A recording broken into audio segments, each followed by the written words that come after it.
మా భీమవరం నియోజకవర్గం Congress party office లో మన భీమవరం నియోజకవర్గంలో భీమవరం టౌన్ లో ఉన్న కలెక్టర్ ఆఫీస్ ని బయటకు తరలించే ప్రయత్నం జరుగుతుందని చెప్పి భీమవరం ప్రజలేంటి మరి మన జిల్లా మొత్తం పశ్చిమ గోదావరి జిల్లాలో అందరూ కూడా 100కి 99% అందరూ కూడా భీమవరం టౌన్ లో ఉండాలని చెప్పి అందరూ కోరుకుంటున్నారు.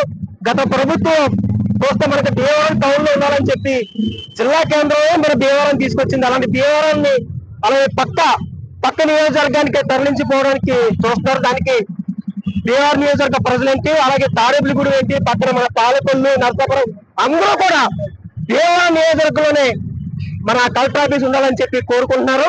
వెంటనే మన ఇప్పుడున్న కూటమి ప్రభుత్వం అంటే మన సెంట్రల్ మినిస్టర్ గారు ఉన్నారు, మన ఎమ్మెల్సీ కోయ మోషన్ రాజు గారు ఉన్నారు, మరి ఇంకొక ఎమ్మెల్సీ మన పాక దక్షిణాని గారు ఉన్నారు, అలాగే మన ఎమ్మెల్యే గారు ఉన్నారు, బీజేపీ తెలుగుదేశం జనసేన నాయకులు అందరూ పెద్ద నాయకులందరూ కూడా భీమవరంలో ఉన్నారు.